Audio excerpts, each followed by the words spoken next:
Everyone welcome to day 16 of 30 days Excel challenge. So ఈరోజు మనం ఏం నేర్చుకుందాం అంటే, ఇప్పుడు ఫర్ ఎగ్జాంపుల్ చూడండి, ఈ డేటా సెట్ చాలా డిఫరెంట్గా ఉంది. నేను శాంపిల్గా మీకు బార్ గ్రాఫ్స్ అర్థమవడం కోసం చిన్న చిన్న డేటా సెట్స్ తెస్తున్నాను. దానివల్ల మీకు లార్జ్ డేటా సెట్ కన్నా ఇదే ఫంక్షనాలిటీ అనమాట. మీరు దాన్ని ఎటువంటి డేటా సెట్కైనా మీరు అప్లై చేసుకోవచ్చు. సపోజ్ నా కంపెనీ ఈ 6 కైండ్ ఆఫ్ ప్రోడక్ట్స్ని అమ్ముతుంది. సో నా కంపెనీ మేనేజ్మెంట్ ఏం చేసిందంటే, నాకు కొన్ని టార్గెట్స్ ఫిక్స్ చేసింది. మంత్ ఎండ్ వచ్చేసరికి హెయిర్ డ్రైయర్ 23,000 రూపీస్ సేల్ చేయాలని, ల్యాప్టాప్ 40,000 రూపీస్ సేల్ చేయాలని, ఎయిర్ కండిషన్ 70,000 రూపీస్ సేల్ చేయాలని, ఇలా కొన్ని టార్గెట్స్ పెట్టింది. సో ఇవన్నీ నా టార్గెటెడ్ అమౌంట్స్, ఇవన్నీ నా యాక్చువల్ అమౌంట్స్. సో టార్గెట్ అంటే ఏంటంటే, మీకు ఒక బడ్జెట్ ఫిక్స్ చేస్తారు, లేదంటే ఒక గోల్ ఫిక్స్ చేస్తుంది ఆర్గనైజేషన్, మీరు ఇంత అచీవ్ చేయాలని చెప్పి. సో అది మీ గోల్ అనమాట. ఇది ఈ కాలంలో ఉన్నది, టార్గెట్ కాలంలో ఉన్నది. ఇది మీ యాక్చువల్ రిజల్ట్, అందుకే ఇక్కడ యాక్చువల్ అని రాశాను. సో అక్కడ మీరు యాక్చువల్ పర్ఫార్మెన్స్ అంతా అక్కడ ఉంటుందన్నమాట.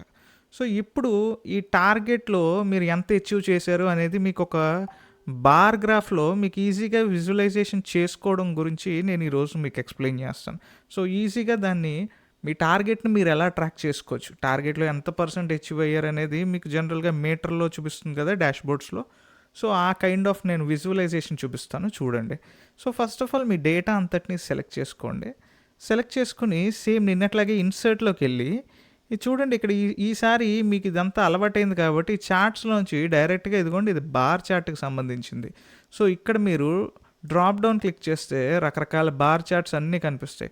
సో మనకు కావాల్సింది 2 డైమెన్షనల్ క్లస్టర్డ్ బార్ చార్ట్.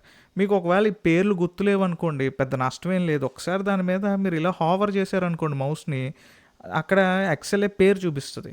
మీరు దాన్ని ఒకసారి క్లిక్ చేస్తే అది స్క్రీన్ మీదకి అపియర్ అయిపోతుంది. సో క్లస్టర్డ్ బార్ చార్ట్ అంటే మీకు ఇక్కడ 2 కేటగిరీస్ ఉన్నాయి కదా, యాక్చువల్, టార్గెట్. సో ఈ యాక్చువల్ని, టార్గెట్ని చూడండి ఎలా చూపించిందో. కింద ఇచ్చాడు చూడండి, ఆరెంజ్ కలర్ టార్గెట్ట, బ్లూ కలర్ యాక్చువల్ట. సో గీజర్ చూసుకుంటే మీ యాక్చువల్ టార్గెట్లో ఎంత ఉందో చూడండి. టార్గెట్ ఇంత ఉంది, యాక్చువల్ ఇంత ఉంది. సో అలా ప్రతిదానికి టార్గెట్, యాక్చువల్ చెప్పేస్తుంది. సో చైతన్య, ఇది మాకు తెలిసిందే కదా, ఇందులో కొత్తదనం ఏముంది, ఇంకా దీన్ని మంచిగా నీట్గా లైక్ వెబ్సైట్స్లో చూపిస్తాయి మీటర్ గేజ్లు అలాగా కనపడేలా మనం చేసుకోవచ్చా దీన్ని అంటే, చాలా సులువుగా చేసుకోవచ్చు. నేను మీకు అదే చెప్తాను చూడండి. సపోజ్ మీరు ఇది సెలెక్ట్ చేసుకున్నారు. నిన్న మీకు కొన్ని ఆప్షన్స్ చెప్పాను. మీకు ఎప్పుడైనా సరే ఈ బార్కి సంబంధించి, ఈ చార్ట్స్కి సంబంధించి మీరు ఎటువంటి ఆప్షన్స్ సెలెక్ట్ చేసుకుందాం అన్నా, ఫస్ట్ ఆఫ్ ఆల్ మీరు చార్ట్ని సెలెక్ట్ చేసి Ctrl+1 ప్రెస్ చేశారనుకోండి, మీకు సపరేట్గా ఒక ఫార్మాటింగ్ ఆప్షన్స్ సెలెక్ట్ అవుతాయి. ఈ ఫార్మాటింగ్ ఆప్షన్స్లో మీరు అన్ని రకాల చేంజెస్ చేసుకోవచ్చు.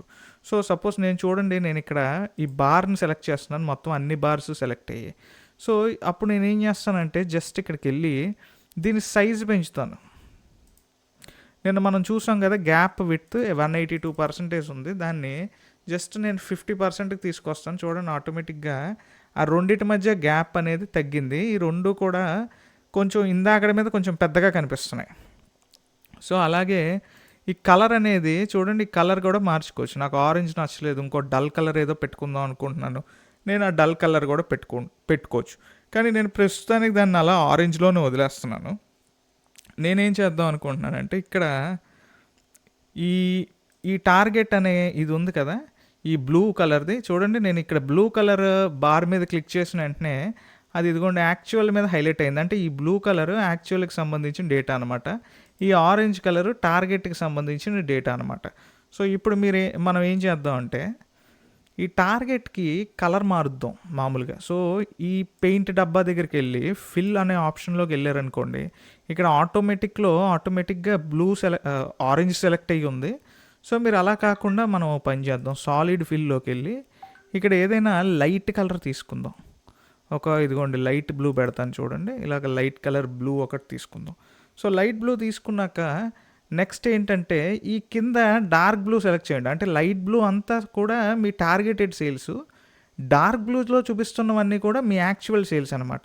సో మీరు ఇప్పుడు ఏం చేస్తారంటే, ఈ డార్క్ బ్లూ సెలెక్ట్ చేసి ఇక్కడ బార్స్ కనిపిస్తున్నాయి కదా, మీరు ఆ బార్స్ దగ్గరికి వెళ్ళి ఇక్కడ సిరీస్ ఓవర్లాప్ అనే ఆప్షన్ ఉంది చూడండి. సిరీస్ ఓవర్లాపింగ్ అంటే ఏంటంటే, ఇక్కడ చూడండి, ఇక్కడ ఈ టార్గెట్, ఈ యాక్చువల్ 2 కలవలేదు. 2 డిఫరెంట్ బార్స్ కింద మీకు కనిపిస్తున్నాయి. చూడండి ఇక్కడ గీజర్ అనే ప్రోడక్ట్‌లో ఈ లైట్ బ్లూ వచ్చేసి మీ టార్గెటెడ్ సేల్.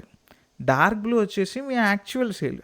సో ఈ 2 ఎక్కడ కలవలేదు. అవి 2 సెపరేట్ ఐడెంటిటీస్ కింద, 2 సెపరేట్ పిక్చర్స్ కింద, 2 సెపరేట్ బార్స్ కింద మీకు కనిపిస్తున్నాయి. సో అలా కాకుండా మీకు ఆ 2 కూడా మీరు కలుపుకుంటే దానివల్ల ఒక అడ్వాంటేజ్ ఉంది. అలా కలుపుకోవడం ఎలాగంటే మీరు ఇక్కడ సిరీస్ ఓవర్లాప్ అనే ఆప్షన్ ఉంది కదా, అక్కడికి వెళ్ళి ఒక 100% ఇచ్చారు అనుకోండి, ఇలాగ 2 సిరీస్లు కలిసిపోతాయి అన్నమాట.